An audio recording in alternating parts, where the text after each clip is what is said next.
lain lala gantem mentak kurang Banten makos jin kasurupan Banten belah itu Banten orang nyebrang maka parahu eta ge kerajaan jin gede kene sanajan kuari ge kuari pisan aya ye kuari pisan ge aya anu nyahoeun nagara jin sababaraha urang hiji di Bogor geus bebeja ka kula nomor kaduana nu geus nyaho ka nagara jin teh orang Karawang emang Karawang mah meureun henteu boga wiridan ge ngahiji jeung jin ieu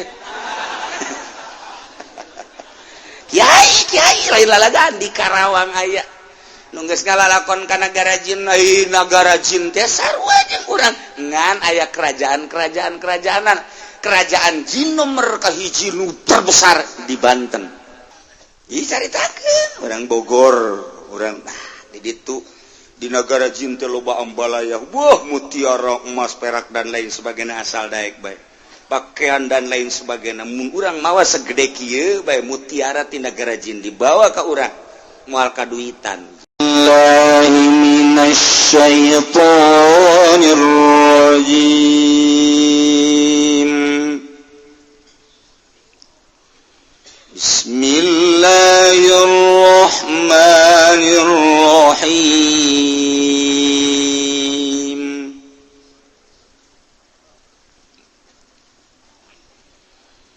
Ya bani Adam qad anzalna 'alaikum libasan yuwari sawatikum warisha walibasut taqwa dzalika khair dzalika min ayatillahi la'allahum yadhakkarun wallahu a'lamu bimuradihi ya bani adam turunan Adam kabeh qad anzalna teman-teman uis anda deakeun ingsun agung ingat tasira kabeh libasan ing anggoan ayo khalaqnahu lakum tegese ngadam malisun agung hu ing libas lakum kadesira kabeh yuwari kang bakal nutupan ya libas tegese nutupan ya libas sawatikum kalaan sakeh kalaan sira kabeh warisyalan anggoan bulu wa utawi waris tamayu tajammalu bihi ku barang kang den gawe kalokan apa bihi kalawan maminasia bisaking pirang-pirang dodot walibasat taqwa menang macanalan angguan taqwa menang walibasut taqwa la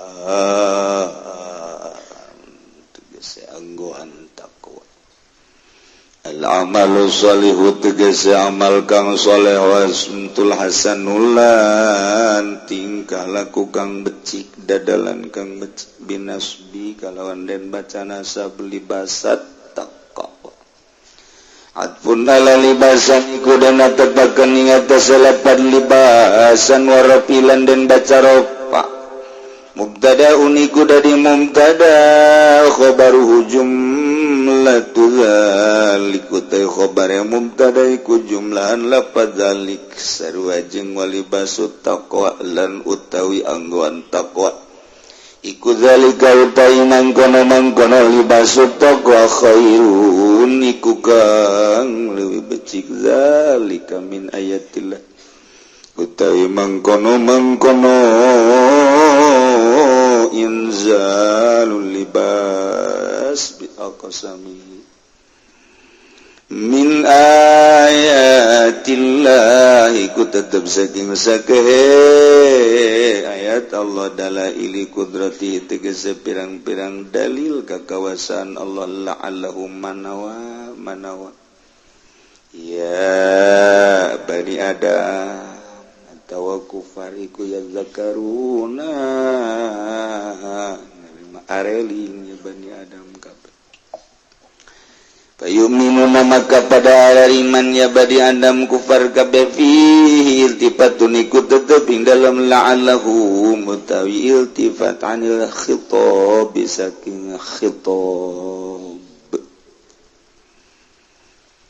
ya Bani Adam la yaftinannakumus syaitanu kama akhraja abawaykum minal jannah yanzi'u anhuma libasahuma liyuriyahuma sawatihima innahu yarakum huwa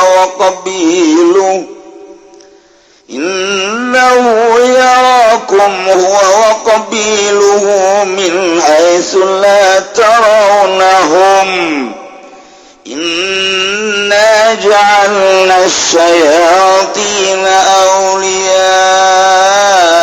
lilladzina la yu'minun wallahu a'lam bimaradi ya Bani Adam anak turunan Kangjeng Nabi Adam layaftinannakum jamitna temenaning sira kabeh yudillannakum tegese aja nyasarakan temenaning sira kabeh asyaitanu apa syaitan la tatabi'u tegese aja nganuti sira kabeh ing syaitan atufataftanmu maka yen tanarima kapitna sira kabeh kama akhrajaka wala ngetoakeun ya setan abawaikum ing bapa biang rorosir Adam lan Hawa bifitnati kalawan fitnah setan minal jannati saking surga yanzi'u ale mocot ya setan halun iku dadi al anhuma saking karone abawaikum libasahuma ing anggoane karone abawaikum liyuriyahuma dapen yen taningalikeun ya setan ing karone abawaikum sawati maing sakekalanane abawaikum minnahu ing satuna syaitan ay syaitan tegese setan yaraku kuningali setan ing sira kabeh wa setan wa qabilulan balad-balad setan junud tegese pirang-pirang balad tentarana setan min haitsu la tarawnahum saking panggonan orang ningali sira kabeh ing setan wa qabilu lillato pati aja sadihim kena arah-arah lam bute pirang-pirang jasa de setan wa qabilu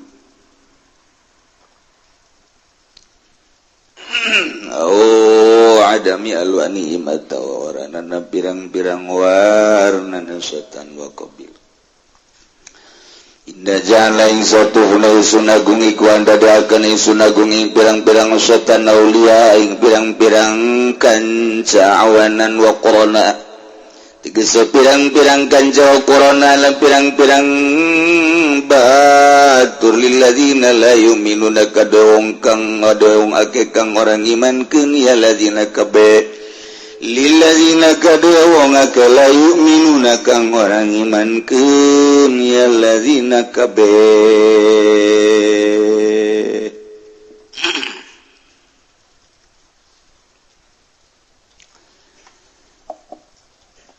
ngalanjutkeun dongeng tentang diturunkeuna bapa ibu urang Adam Hawa sabada ditundung ku Gusti Allah kulantaran ngalaksanakeun kasalahan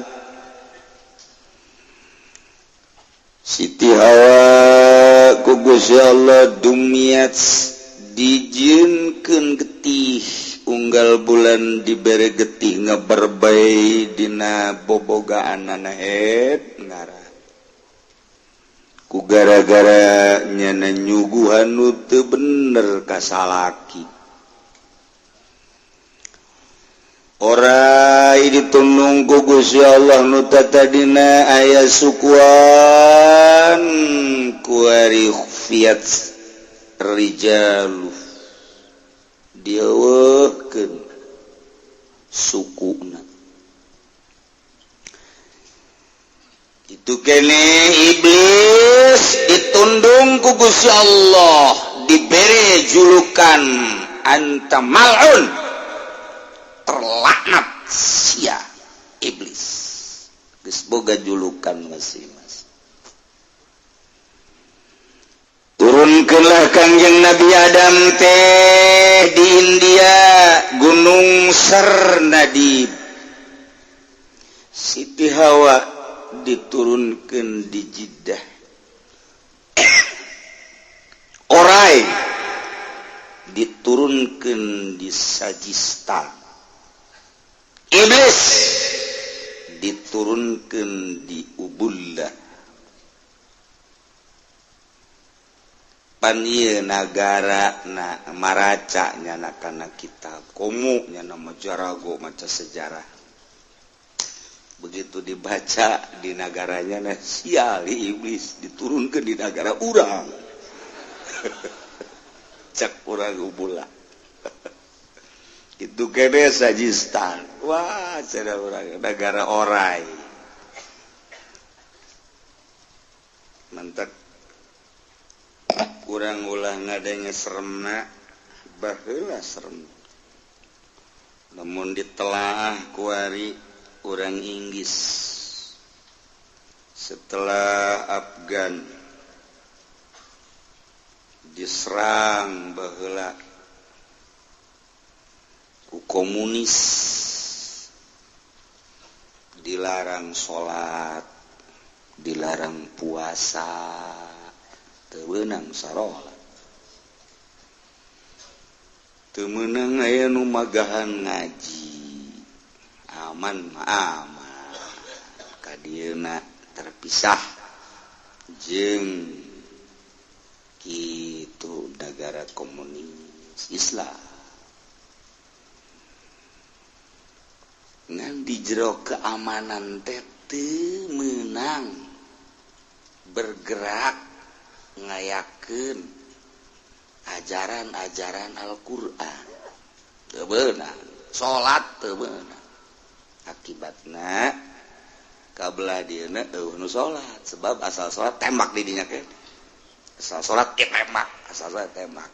Akhirna salat di imah. Salat di imah tetep bae. Asal keselidik tembak.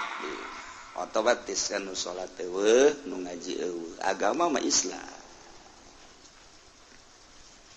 Maka terus sampai ka ayeuna nagarana 100% Islam, cuman masjid eueuh nu salat eueuh. Negara Imam Bukhari di ditu, negara Bahauddin An-Naqsabandi, negara Alauddin An-Naqsabandi, urang mun macaan sejarahna kutubul aulia ya di ditu. Tapi peribadatan terbatas, kakarak setahun iyalah dipersilahkan untuk mengembangkan agama setelah presiden nu ayeuna rada loyog kana agama. Jadi kos kitu tah kaya. Entak lamun dibandingkeun jeung di urang jauh. Prak urang ieu neureus sejarah ieu pantes kararitu geus sebab orai baheula diturunkeunna di ditu. Orai. Muka urang mah pan eta mah incuna orai teh berarti kan. Nu ka urang mah incuna nu di ditu pusat. Masyaallah. Kangjeng Nabi Adam diinstruksikeun ku Gusti Allah titah neangan Siti Hawa kesulitan neangan jalan-jalan munajat ka Gusti Allah. Setelah munajat turun malaikat Jibril nuduhkeun jalan untuk menuju Jeddah. Idinya terus Kangjeng Nabi Adam teh neangan Siti Hawa nati jidah teh terus berangkat mengarah ke Mekah. Ternyata ku Gusti Allah dipertemukan di Arafah. Waduh, luar biasa bungahna Kangjeng Nabi Adam kapanggih jeung istri tercinta. Manusia sadunya kakarak dua nu pasini kontrakan nu pasini tanah lantaran nganduaan tamahnya di dunia teh Masya Allah ablag-ablagan canaya sasah tidinya lempang Kangjeng Nabi Adam jeung Siti Hawa ka Musdalifah. Di Musdalifah didinya cicing di Musdalifah terus berangkat ke Mina didinya lah Kangjeng Nabi Adam neuleuh ka jasad Siti Hawa teu make pakaian sabenang-benang acan itu kene Siti Hawa neuleuh ka Kangjeng Nabi Adam gubal gabel. Cek Siti Hawa ka eta naon nu ngagabel ulah loba omong eta ge naon anu nyengir. Ya Allah ya Rabbi satara aja Gusti. Cek Siti Hawa jatuh nyengir ya mangan senyum doang. Eta kadeuleu ku aing ge kapeng-kapeng senyum kapeng-kapeng baeud. Ieu nu teu kuat namun baeud. Munajatlah Gusti Kangjeng Nabi Adam ka Gusti Allah Gusti. Gutatarina abdi di surga serba mewah serba sagala aya. Kulantaran abdi ditundung ku Gusti ai pangampura mah geus aya sabada abdi ngadoa Rabbana zalamna anfusana wa illam taghfir lana wa tarhamna lanakunanna minal khasirin. Abdi teh ayeuna geus dihampura ayeuna geus aya di bumi abdi duaan tah ayeuna abdi manyuhunkeun petunjuk ka Gusti. Apakah ieu kudu sataranjang bae atawa kudu kumaha? Mun kudu dipake naon? Kudu dipake abdi nyuhunkeun petunjuk jeung lain jang sakadar abdi bae. Lantaran isuk pageto meureunnanan anakan Gusti abdi nyuhunkeun aturan-aturan. Numantak hei Adam kaulah panggilan anu leuhnya ka anjeun ulah kudu loba omong Adam Hawa lantaran lamun kumaneh direnung turuna maneh di sorga ka bumi pangeus dicaritakeun ku kaula nu agung. Waktu kaula ngadamel anjeun teh Adam pan ditanya ku para malaikat. Dek naon ieu Gusti teh nyieun kos ieu pan dijawab ku kaula inni ja'iluka fil ardi khalifah. Kaulah ngadamel ka anjeun teh bakal jadi khalifah di muka bumi. Ulah kaget Adam. Ku sebab maneh kabongbroy ku nasehat iblis, maneh teh nyieun dosa. Ulah kaget sebab eta mah ngan sakadar ngalaksanakeun perjanjian ini ja'iluka fil ardi khalifah. Ayeuna anjeun geus aya di bumi dijadikeun sebagai khalifah. Bakal dibere aturan-aturan nu dibutuhkeun baik agama maupun dunia. Masya Allah. Teu sambarangan kaula nurunkeun ka anjeun Adam lamun henteu nyieun aturan-aturan nu mantak ayeuna rek dibere nyaho ku kaula. Hei Adam, jang anak cucu anjeun deui. Lain sakadar jang anjeun duaan. Kebutuhan-kebutuhan tentang agama, tentang dunia bakal dicaritakeun terus sih berapa macam kebutuhan.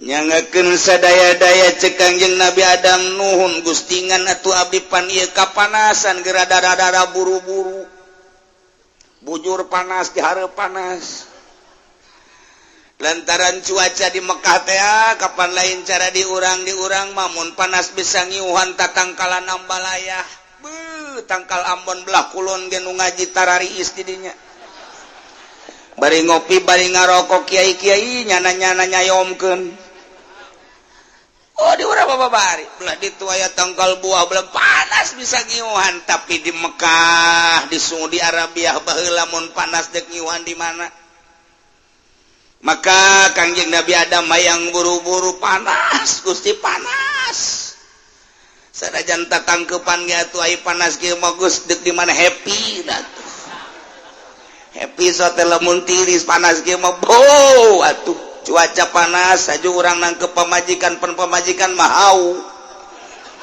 atuh sarua jeung asup ka hau direrab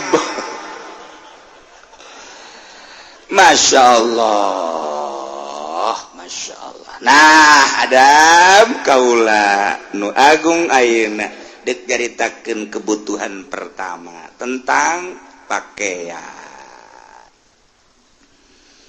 Ya bani Adam qad anzalna 'alaikum libasan yuwari sawatikum wa risha wallahu a'lamu bimuradihi ya bani Adam anu mantak teu khusus ka Kangjeng Nabi Adam tetapi Gusti Allah khitab teh ya bani Adam ka seluruh anak cucu Kangjeng Nabi Adam lamun anak cucu Kangjeng Nabi Adam matu berarti terus ka urang ge ka urang Cikupa ka urang Bojong ka urang Sepatan geus puguh urang Pasar Kemis mah jajanna narurut teu kudu dicaritakeun di Pasar Kemis mah kadang-kadang nurutna oper. Nah ya bani Adam anak cucu Adam qad anzalna 'alaikum libasa nyata jelas yakin kaula lu agung geus nurunkeun ka anjeun kabehan wahai anak Adam libasan anggoan pakaian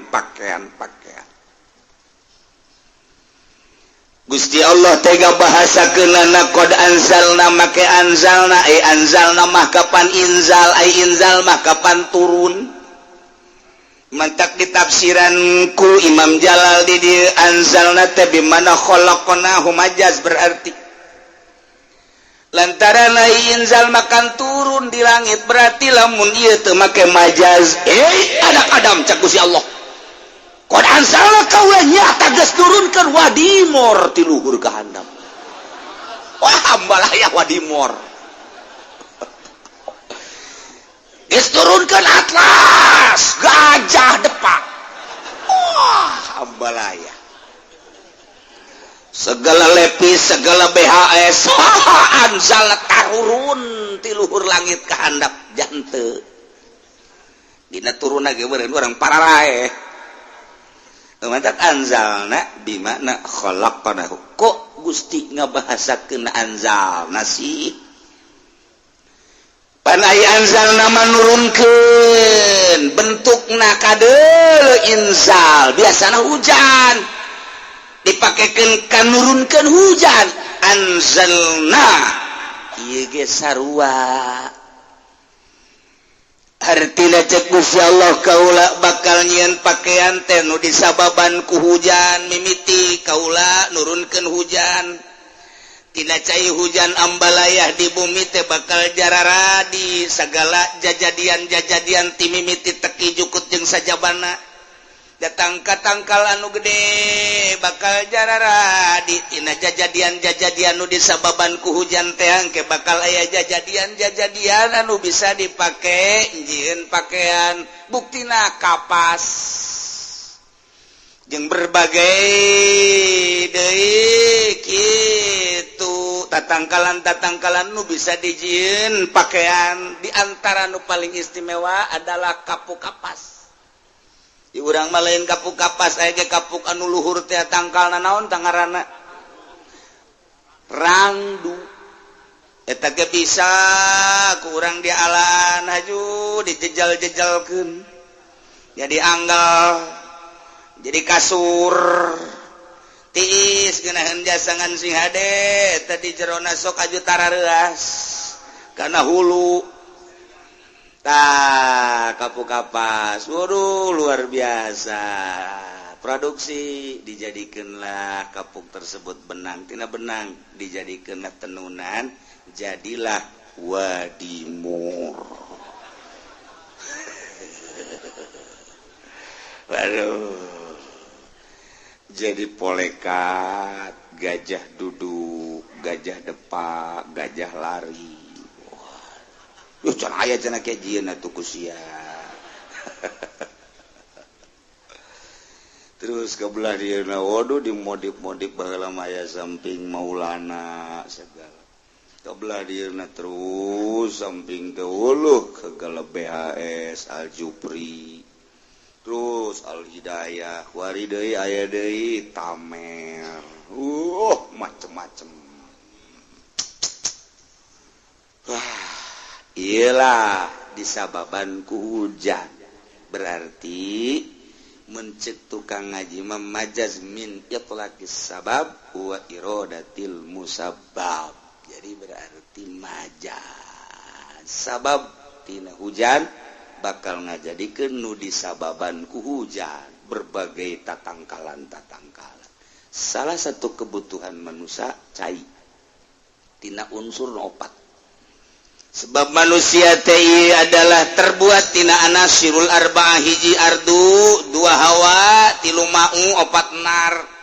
Kebutuhan manusia teh sakitu hiji taneuh nomor kadua hawa nomor katiluna cai nomor kaopatna seuneu eueuh bae nu hiji total adat jadi paeh napas geus hukak-hingkak geus teu bisa ieu urang ngasupkeun hawa ka jero irung geus teu bisa dipencet di jerona pernapasan teh sependek obatnya ngarokok eta maksudnya mal kebal deui Masya Allah geus teu bisa menghirup oksigen geus teh kitu keneh mun eueuh cai sebab kebutuhan awak urang cai Al-Quran tadi inuman atau enggak gitulah lumantak wahai anak cucu Adam kodan salanya takaula geus gadamel ka anjeun alaikum pikeun aranjeun kabehan libasan pakaian-pakaian anu disababan ku cai hujan tina cai hujan teh terus jararadi atawa engke bakal deuleu anjeun pertanian khusus libasayuari sawatikum warisha pakaian teh dijelaskeun dina Al-Qur'an aya dua macam nomor kahiji libasayuari sawatikum pakaian anu bakal nutupan kagorengan yakni aurat kubul jeung dubur nomor kedua na libasan warisha artina warisha teh ieu terbuat tina bulu-bulu anu bisa mayuta jamalu bihi minasia dipake ngaginding model wol dan lain sebagainya eta teh sarua bae tina cai hujan kene cai hujan turun ke taneuh kemudian jararadi jukut dan lain sebagainya didaharlah ku binatang embe dan lain sebagainya orai didalahar embe sapi munding onta jadi kuari ngagedean hewan dipotong dipencit maka ieu kulitna bisa dijadikeun pakaian buluna bisa dijadikeun pakaian bulu embe gembel bulu sapi bulu onta berbagai bulu bisa dijadikeun ke uol kitu keneh kulitna dibawa di Tangerang, di Bogor, di Cianjur, di Sukabumi, dibawa ke Garut, dibawa ke Bandung. Jadinya diolah terus, diolah diipis-ipis dina hiji kulit sapi bakal jadi 12. 12 hiji kulit sapi teh bakal jadi 12 helai. Lamun embe mah bisa 2 baheula mah kuari mah dijadikeun hiji bae lantaran embe mah teu boga lapisan-lapisan. Diproduksilah di Garut, diproduksilah di Bandung, dibawa deui kuari dijualan di Picung jadi jaket. Eta produksi Garut eta. Lamun memproduksina bagus geunang dipakena hargana murah terjangkau oleh rakyat pasar Kemis. Tapi lamun jang ka luar negeri mah ipis ongkos lawon bae mahal tambah jutaan. Eta mah ongkos lawon biasa bae eta mah dirahasiakeun ngajual naga lantaran moal kabeulieun ku urang Cikupama kecuali pasar Kemis.